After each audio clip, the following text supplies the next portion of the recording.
Кашель лечить не нужно. Кашель– это не патологический процесс, а защитный рефлекс, благодаря которому из легких выводятся мокроты, народные тела и все то, чего там быть не должно.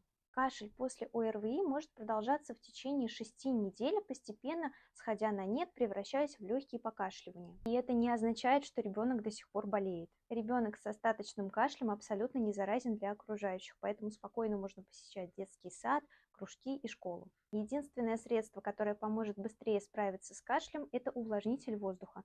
А вот всякие таблетки, сиропы от кашля, они наоборот стимулируют выработку слизи, и кашель будет продолжаться дольше, чем обычно.